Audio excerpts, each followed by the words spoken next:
wanted to see me, sir? Yes, Mike. Um, we have received intel that there are several large Missouri-standing carousels that are amassing on the Tanzanian border, and we believe that they're planning to launch an offensive into Tanzania. Now your mission is to infiltrate one of these carousels and figure out when and where they plan on hitting us. Myself, as well as several other contractors, will be taking part in this mission. Your mission dossier is there staged with your gear. If you have any other questions, feel free to reach out to me or any of the other contractors. Understood. I'll get it taken care of. I'm glad I can count on you. Now go get kitted up. Johnson, yeah, just stand by there for a second. I'll talk to you in a minute. You got it, boss. All right. Let's see what we got here. Maps of VAO, lists of HVTs. Having them not to eliminate any of them. Okay. Be a lot cooler if I could, but it is what it is. Okay, we got. Alright, what kind of weaponry we got? They are the LPV on it. Allows me to engage targets at a longer distance. Plus, with this double point sling, I could wrap it around my arm for a better, more stable shot. Alright. I don't think so. This isn't an HVT elimination, so we won't be needing throughout the distance, hopefully. So, I'm setting you off to the side. Alright, so the AK. Got a RH-10 single point sling setup. With 3.0 magnifier. Red dot. So, if I need to go out to distance, I totally can. 50 magnifier, which is very nice. Alright. Yeah, plus the single point sling is going to allow me to be much more mobile and fast if I need to make a fast getaway because my cover's blown. But I do lack that stability for making those long distance shots that I would be able to do with the double point sling setup. Overall, I think this one is going to be my pick for this mission.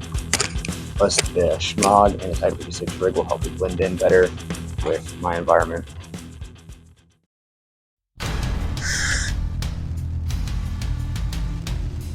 You ready to go, Mike? Ready to go, sir. Sounds good. Good luck and Godspeed.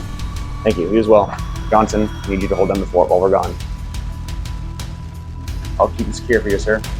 Good luck, Johnson. Take care. Alright, guys. Let's roll out. HQ, this is Mamba. Ready to move out. Over. Roger that, Mamba. Have you hunted? Roger that.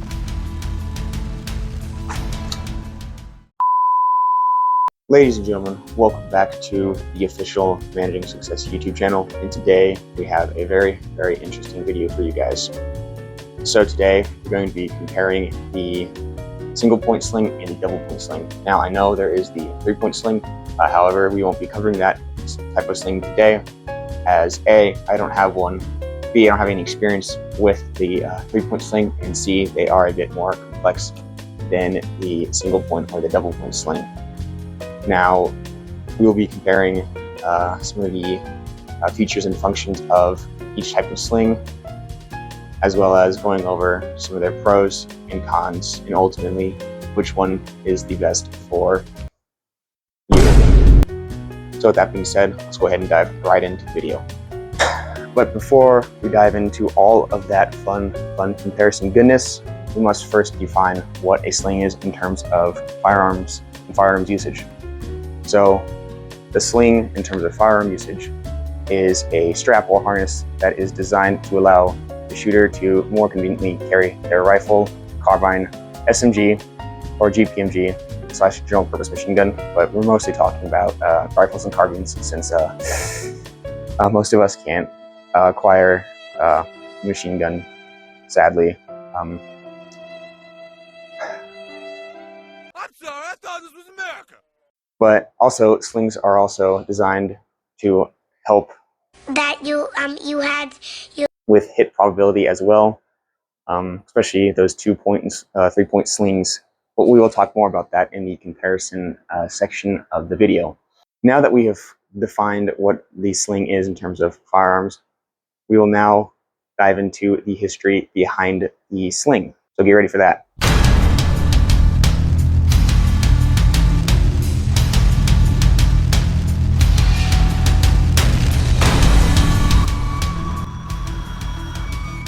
Are you ready? This is time for your guys' history lesson.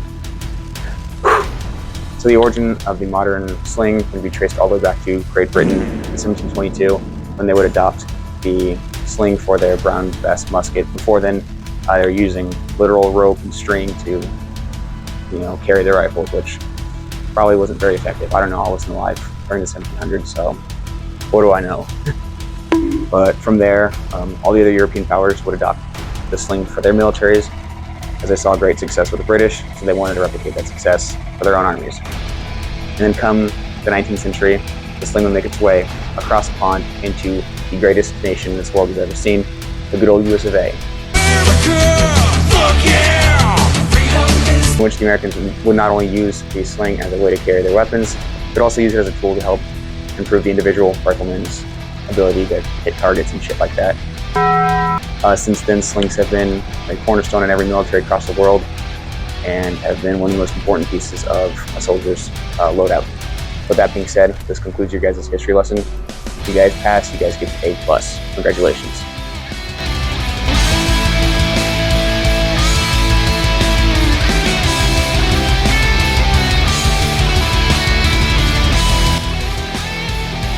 Alright, so now with that little bit of context out of the way, because you all know me, big context guy over here, let's go ahead and start with the comparison. We're going to be starting off with the 2-point sling, because I already have it set up and I don't feel like grabbing my AK from the closet right now. So, starting off with the 2-point sling, some of the pros to the 2-point sling is, one, they are very simple to use. Well, slings are very simple to use, unless it's 3-point, but both of these slings are very, very simple to use. So that kind of goes without saying, but again, how do you set up a 2-point sling, at least on the AR, is you'll have a sling attachment point, buttstock, and depending on what type of front end you have, you might have one kind of on the bottom of your rail here, or you might have to attach it, like I did, onto the side with an external attachment point here. But other than that, setting up the sling is fairly straightforward. So one of the greatest strengths to the double point sling is that it allows you to get a more stable shooting position simply by wrapping your offhand around the sling, kind of like how I've done it here, which allows you to get a more stable position and alleviates a lot of that swaying, because after a long period of time, your offhand tends to get a bit more tired. So having this extra stability does help alleviate some of that fatiguedness. That's not really a word, but this is my channel, so I get to do whatever I want and make up whatever words I want. Whatever, I do what I want. So it does help alleviate some of that swaying from when your offhand gets tired holding that position. Now another great plus, I was trying to check if my microphone is on. It is, we're good. Now another big plus to the double point sling is that it allows for the more secure, it's more secure to your body when you're not using it. As you can see, it stays nice and snug to my body, which means it won't be going anywhere, which is also very, very nice. Very nice. High five. Now those are a few of the strengths that the double point sling setup has. Now a couple of the downsides is, first and foremost, the double point sling does tend to get caught on things from time to time, kind of like how it just got caught on my combat knife there. Now if you don't have a combat knife there, you probably don't have to worry about it getting caught on that, but it can get caught on your mag pouches, or it could get caught on something like a tree branch if you're out in the wilderness. Pretty much anything. There is a higher probability of it getting caught on something. Now, another thing that you could run into potentially is when... You're just proving my point there, buddy. Is when you go to reload. It can be a bit... Now, this is more of just kind of like a personal preference thing for me, but you do have to remove that hand out of the sling, reach for the mag, and then pull it out reload, do your thing, then come back, wrap around. Now, that's not the biggest thing. It's just kind of like a minor thing that I've noticed, but it's still something worth mentioning, obviously, if I want to keep it objective, because I do, not to really spoil it or anything, but I do kind of prefer the double point setup, just because it's something I'm more familiar with, because that's what I've used throughout my military training for boot camp, MCT, and when I do my rifle qualifications. The M16A4 that we use are set up to use double point slings. So it is very, very familiar to me, which is why I do like the double point sling. But I do want to keep this not super biased towards my opinion and just provide the facts for you guys, because that's what I'm here for. So I do have to mention a couple of these things for you as well. But with that being said, this concludes the double point sling comparison portion of the video. Now on to the single point sling comparison. But before we continue on with the video, are you subscribed to the official Managing Success YouTube channel? Because if you are, you get a cookie. But if you're not, go ahead and hit that subscribe button. It's right there. It's begging you to hit it. So go ahead and hit that subscribe button to ensure your success in life. Now, with that being said, hope you'll enjoy the rest of the video whilst you're hiding from your boss in the bathroom because you don't want to do your work. So with that being said, enjoy the rest of the video.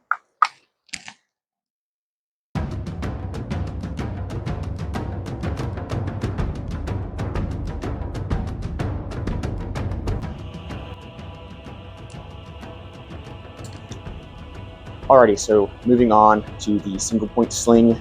Some of these strengths of the single point sling is, again, it's fairly simple to use. You literally just take it, you can clip to the, I have an AK, just clip to the rear sling point. For ARs, you can get a QD or quick attachment mount, put it at the end of your buffer tube and clip it there. I'll have a picture of it up on screen so you guys can look at it because I don't have it set up on my AR.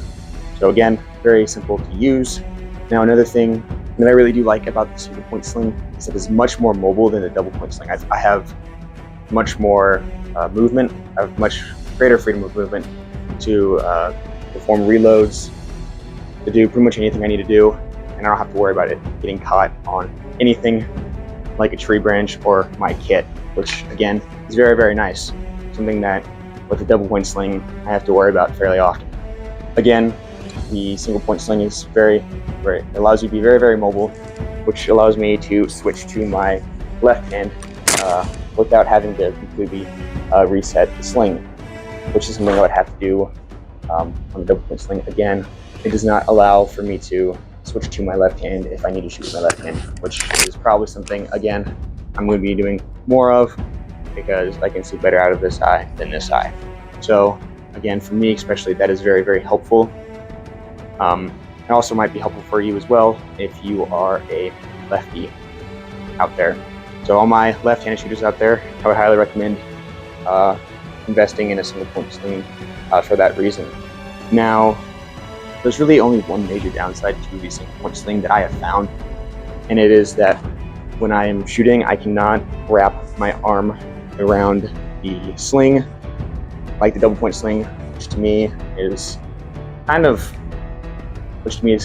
unfortunate, because after long durations of shooting and or standing like this, my offhand will get very, very tired. And I do lift fairly often. I'm actually going to go to the gym after I wrap up filming this video to get nice and strong.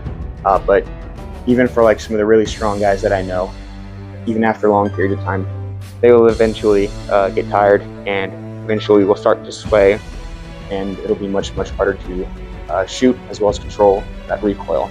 Again, that is the one major downside to the single point sling setup.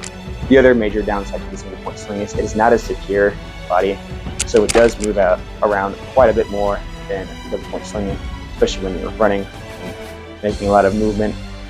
It'll tend to flop around quite a bit more as opposed to the double point sling, which isn't like, it's not the biggest deal, it's not a big deal, but it is kind of annoying because I don't want to get smacked in the nuts by the pistol grip of my AK. That would hurt, and I would be on the ground in pain.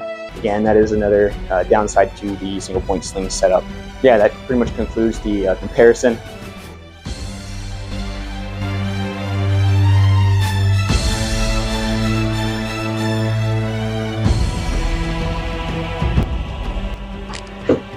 So that will do it for the comparison. So let's go ahead and move on to my final thoughts and what I would recommend for you guys. So my final thoughts on the single point and double point sling comparison is that both sling platforms are very, very effective and are both very, very useful in their own rights. Now, they do have their own set of drawbacks. That's pretty much kind of expected with anything in life. If there's something really good, you can expect some bad with it as well. Sometimes may be good, sometimes may be shit. So, again, both slings are very, very useful for what they do, what they allow you to do as well. But for me personally, if you are a less experienced shooter, I would highly recommend getting the double point sling just for the added benefit of being able to wrap the sling around your arm, which allows you again to have a more stable shooting position.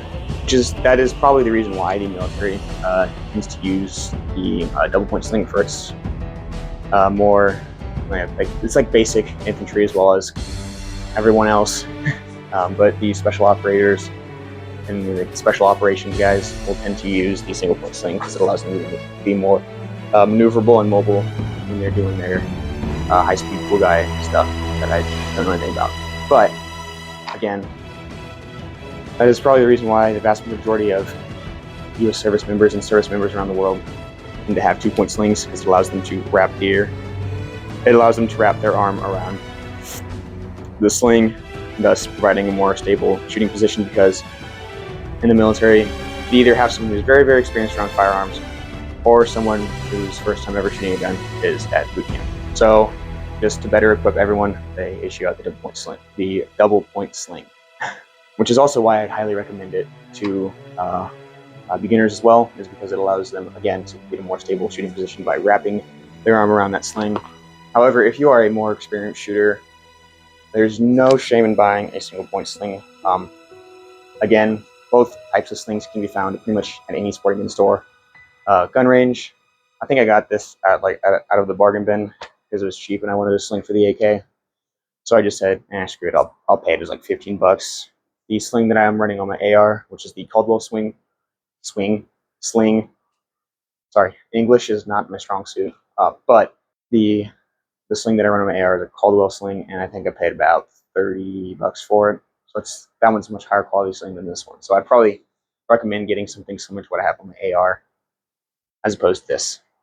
Now, with that being said, hope you all enjoyed this video. I also hope you all enjoyed me showing off a couple of new pieces of military surplus and kit that I've added to my collection. The Rothko branded FLC clone. Now, I have had that one for a while, but I haven't really done anything with it until very recently. So again, I hope you enjoyed seeing that fully completed, as well as my Type 56 rig as well. Videos on both of these rigs will be coming out very, very soon. So make sure you like and subscribe so you don't miss those videos. And also, make sure you like and subscribe in order to ensure your success in life, because if you're not successful, you just suck. I don't want you guys to suck because I care about you all. So with that being said, I'll see you all in the next one. Have a good night. Peace out. Bye-bye. Bloom, blah, blah, blah, blah.